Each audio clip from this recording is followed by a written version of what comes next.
சின்ன வண்ணக்கோயில் அப்படின்ற சாங்கை ஸ்டேஜ் பர்ஃபார்மன்ஸில் பாடி பயங்கரமாக ட்ரெண்டான நம்ம சிங்கர் பிரியங்காவோட பயோகிராஃபி தான் இந்த வீடியோவில் பார்க்க போகிறோம். பிரியங்கா சென்னை தாம்பரத்தில் திரு நல்லதம்பி காஞ்சனா தம்பதிக்கு மகளா 1997 ஜூன் 21 பிறந்திருக்காங்க. ரொம்பவே டிஃப்ரெண்ட்டாக அவங்களோட இனிஷியலில் அவங்க அப்பா பேர் மட்டும் இல்லாமல் அவங்க அம்மா பேரும் சேர்த்து NK பிரியங்கா அப்படின்னு வச்சுருக்காங்க. பிரியங்காவோட தந்தை திரு நல்லதம்பி ஒரு சிறந்த பியானோ மியூசிக் ஆர்டிஸ்டாக இருக்காங்க. அது மட்டும் இல்லாமல் இசையமைப்பாளர் திரு சாகர் கணேஷ்டையும் பல வருஷமாக ஒர்க் பண்ணியிருக்காங்க. அண்ட் அவங்க ஓனாக அவங்க மகளோட பேர்லையே பிரியங்கா மியூசிக் அகாடமி அப்படின்னு ஒரு இசைக்குழுமே நடத்திட்டு வந்துட்டு இருக்காங்க. பிரியங்காவோட தாயார் கர்நாடக சங்கீத்லையும் மெல்லிசையிலையும் நல்ல கற்று தேர்ந்த பாடகியாக இருக்காங்க. பிரியங்காவோட பேரண்ட்ஸ் என்னதான் இசைக்குழு வச்சிருந்தாலும் அதில் பெரிய வெற்றி அப்படின்றத அவங்களால பார்க்க முடியலை. தான் பெறாத வெற்றியை தன் மகன் மூலியமா பார்க்கணும் அப்படின்னு ஆசைப்பட்ட பிரியங்காவோட தாயார் பிரியங்காவோட முதல் பாட்டு டீச்சராக மாறுறாங்க. பிரியங்காவும் சின்ன வயசுல இருந்து பல பாடல்கள் கேட்டு வளர்ந்தனால அவங்களுக்கும் மியூசிக் ஃபீல்டில் ஆர்வம் இருக்கு அப்படின்றதுல பெரிய ஆச்சரியம் ஒன்றும் இல்லை. பிரியங்கா அவங்களோட 4வது வயசுலயே ஃப்ரீக் அவுட் அப்படின்ற ஆல்பத்துக்கு குழந்தை குரல் கொடுத்திருக்காங்க. தாம்பரத்தில் இருக்கிற ஸ்ரீ ஆனந்த ஜெயின் வித்யாலயா மெட்ரிகுலேஷன் ஸ்கூல்ல அவங்களோட 12th ஸ்டடீஸ் கம்ப்ளீட் பண்ணியிருக்காங்க. 12th பப்ளிக் எக்ஸாம்ல 1200க்கு 1111 மதிப்பெண் பெற்று அவங்க படிப்பிலையும் சிறந்த பெண் அப்படின்றதை நிரூபிச்சிருக்காங்க.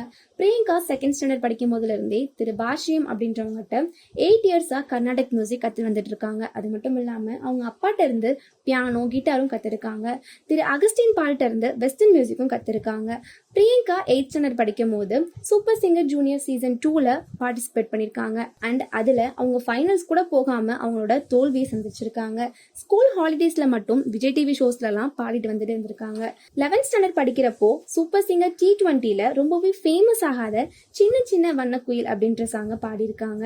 அது அவங்களோட வாய்ஸ்லையும் அவங்களோட டோன்லையும் பார்க்குற ஆடியன்ஸ் எல்லாரையுமே மெய்சில் இருக்க வச்சிருக்கு.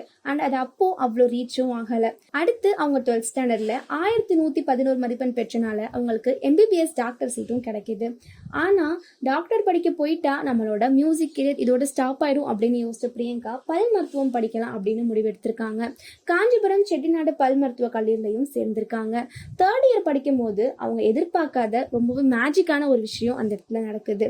அவங்க எப்பயோ பாடின சின்ன சின்ன வண்ணக்குயில் அப்படின்ற பாடல் திடீர்னு சோஷியல் மீடியால பயங்கரமா வைரலாக ஸ்டார்ட் ஆகுது. அப்போதான் சிங்கர் பிரியங்கா அப்படின்னு பட்டி தொட்டி எல்லாமே பேச ஸ்டார்ட் பண்ணியிருக்காங்க. அதை பத்தி அவங்க பேசுறப்போ நான் சின்ன வயசுல நிறைய பாடியிருக்கேன். ஆனா அப்போ எனக்கு ரெகக்னிஷன் கிடைக்காதனால நான் ரொம்பவே வருத்தப்பட்டிருக்கேன். ஆனா திடீர்னு இப்போ நான் இவ்வளோ வைரலானதை நினைச்சா எனக்கே சிரிப்பு வருது அப்படின்னு சொல்லியிருக்காங்க. நம்மளுக்கு டேலண்ட் இருந்தா கண்டிப்பா ஒரு நாள் நம்ம ஜெயிப்போம். அதை நிரூபிக்கிற மாதிரி தான் என் வாழ்க்கையும் நடந்துட்டு இருக்கு அப்படின்னு சொல்லியிருக்காங்க. அண்ட் இந்த ட்ரெண்டுக்கு அப்புறமா மக்களுக்கும் என் மேல இன்ட்ரெஸ்டும் நிறைய எதிர்பார்ப்பும் வந்துருச்சு அப்படின்னு சொல்லியிருக்காங்க. அதுக்கப்புறம் பிரியங்கா விஜய் டிவி அவார்ட்ஸ்ல இந்த பாடலை பாடியிருக்காங்க. அப்பயுமே அந்த வீடியோ பயங்கரமா ட்ரெண்டாக ஸ்டார்ட் ஆயிருக்கு. அவங்க டிவியில பாடுறதுனால அவங்க காலேஜ்ல அவங்களை ரொம்பவே ஸ்பெஷலா ட்ரீட் பண்ணுவாங்களாம். And cultural programmes, department programmes அப்படின்னு நிறைய ப்ரோக்ராம்ஸ்ல பாட சொல்லியும் கேட்டிருக்காங்க அப்படின்னு சொல்லியிருக்காங்க.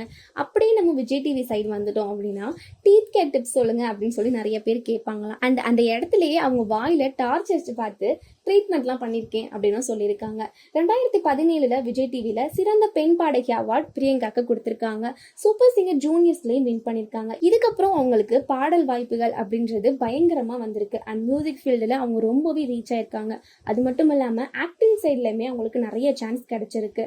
அவங்களோட சைலண்ட் கேரக்டருக்கு ஆக்டிங்லாம் செட் ஆகாது அப்படின்னு சொல்லியிருக்காங்க. அண்ட் அது மட்டும் இல்லாம மியூசிக் ஸ்டடீஸ் அப்படின்னு இருக்கிறப்போ இதுக்கு நடுவில் ஆக்டிங்க்கு டைமே இல்லை அப்படின்னு சொல்லியிருக்காங்க.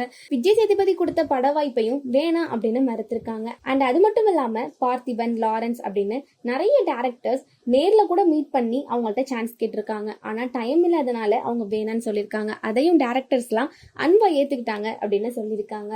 இது வரைக்கும் இளையராஜா, AR ரஹ்மான் அப்படின்னு பல இசையமைப்பாளர்கள் கூட சேர்ந்து வேலை பார்த்திருக்கேன் அப்படின்னு சொல்லியிருக்காங்க. அண்ட் லாஸ்ட் இயர் மலேசியால நடந்த ஸ்டேஜ் பர்ஃபார்மன்ஸ்ல SPB கூட சேர்ந்து பாடின பாடல்களை நான் வாழ்க்கை முழுவதும் மறக்கவே மாட்டேன் அப்படின்னு பிரியங்கா சொல்லியிருக்காங்க. அண்ட் அவங்களோட ஐகானிக் சாங்கான சின்ன சின்ன வண்ணக்குயில் பாடலையும் அவங்க 100க்கும் மேற்பட்ட ஸ்டேஜ்ல பாடியிருக்கேன் அப்படின்னு சொல்லியிருக்காங்க. அவங்களோட அப்பா அவங்களோட பாதுகாப்பு அரண். உள்ளூர் வெளியூர் அப்படின்னு எங்க போனாலும் அவங்களுக்கு முழுமையான துணை கொடுப்பாங்க அப்படின்னு சொல்லியிருக்காங்க. கடவுள் கொடுத்த வரம் கிடைக்கவில்லை, எனக்கு கடவுளை கிடைத்தால் வரமாக அவர்தான் என் அப்பா அப்படின்னு சொல்லியிருக்காங்க. ஃப்ரெண்ட்ஸ், ஃபேமிலி அப்படின்னு யார் வீட்டுக்கும் போனாலும் பேரண்ட்ஸ் இல்லாமல் நான் போனதே இல்லை அப்படின்னு சொல்லியிருக்காங்க. என் பக்கத்து தெருவுக்கு போனா கூட என்னோட பேரண்ட்ஸ் இல்லாம நான் போக மாட்டேன் அப்படின்னு சொல்லியிருக்காங்க. சின்ன வயசுல இருந்தே அவங்க கூடவே இருக்கிறதுனால எனக்கும் அது ரொம்பவே பிடிக்கும் அப்படின்னு சொல்லியிருக்காங்க. என்னோட பர்சனல் லைஃப் ரொம்பவே சிம்பிள். நான் நிறைய பேச மாட்டேன், நிறைய கோவப்பட மாட்டேன், ஃப்ரெண்ட்ஸ் சர்க்கிளும் நிறைய இல்லை அப்படின்னு சொல்லியிருக்காங்க. அம்மா என்னதான் சிங்கரா இருந்தாலும் என்னோட கெரியருக்காக அவங்களோட லைஃப்பை அவங்க சாக்ரிஃபைஸ் பண்ணியிருக்காங்க. அப்பா நான் சின்னதா வருத்தப்பட்டா கூட அவரும் வருத்தப்படுவாரு. இந்த மாதிரி பேரண்ட்ஸ் கிடைக்க நான் ரொம்பவே கொடுத்து வச்சிருக்கணும் அப்படின்னு சொல்லியிருக்காங்க. 2018 ஸ்டடீஸ்லாம் கம்ப்ளீட் பண்ணதுக்கு அப்புறம் ஒரு கிளினிக் ஸ்டார்ட் பண்ணலாம் அப்படின்னு பிளான் பண்ணியிருக்காங்க. ஆனா அப்போ கொரோனா பீரியட் ஸ்டார்ட் பண்ணனால இந்த பிளானை அப்படியே பாஸ் பண்ணியிருக்காங்க. அப்புறம் ஹாலிடேஸ் டைம்ல கனடால இருக்கிற ஒரு ரிலேட்டிவ் வீட்டுக்கு போனப்போ ஃப்ரெண்ட்ஸ் அண்ட் ஃபேமிலி சப்போர்ட்டோட நியூயார்க் நகரம், காதல் சடுகுடு அப்படின்னு பாடல் ஷூட் பண்ணியிருக்காங்க. அண்ட் அதை எடிட் பண்ணி அவங்க சோஷியல் மீடியா பேஜ்லயுமே போஸ்ட் பண்ணியிருக்காங்க. என்னதான் அது பல லட்சம் வியூஸ் போனாலும் 4 சாங்க்கு மேல என்னால் போட முடியல அப்படின்னு சொல்லியிருக்காங்க. என்னோட குரலுக்கு மெலடி பாடல்கள் தான் நல்லா இருக்கும். என்னோட மெலடி பாடல்கள் சினிமா மூலியமா மக்களை ரீச் பண்ணணும் அப்படின்றதே என்னோட ஆசை. பொறுத்திருந்து பார்ப்போம் என்னதான் நடக்குது அப்படின்னு சொல்லியிருக்காங்க. கந்த சஷ்டி கவசத்தை அழகா பாடியிருப்பாங்க நம்ம பிரியங்கா. அது மட்டும் இல்லாம 20க்கும் மேற்பட்ட சினிமா பாடல்கள், 120க்கும் மேற்பட்ட ஆன்மீக பாடல்கள், இலங்கை தமிழர் பாடல்கள், 1000க்கும் மேற்பட்ட ஸ்டேஜ் பர்ஃபார்மன்ஸ் பண்ணியிருக்காங்க நம்ம பிரியங்கா. அவங்களோட இத்தனை முயற்சிக்கும் இதை விட இன்னும் அவங்களுக்கு நிறைய வெற்றிகள் கிடைக்கும் அப்படின்னு நம்மளும் விஷ் பண்ணிக்கலாம். நீங்க இன்னும் நம்ம சேனலை சப்ஸ்கிரைப் பண்ணாம பார்த்துட்டு இருக்கீங்க அப்படின்னா உடனே சப்ஸ்கிரைப் பண்ணிக்கோங்க. அப்படியே பக்கத்துல இருக்கிற பெல் ஐக்கானமே கிளிக் பண்ணி ஆல் கொடுத்துக்கோங்க. அப்பதான் நாங்கள் ஃபியூச்சர்ல போற வீடியோஸ் உங்களுக்கு நோட்டிபிகேஷன்ல வரும். அண்ட் உங்களோட கருத்துக்களையும் கமெண்ட் செக்ஷன்ல சொல்லுங்க. நெக்ஸ்ட் வீடியோல மீட் பண்ணலாம். நன்றி.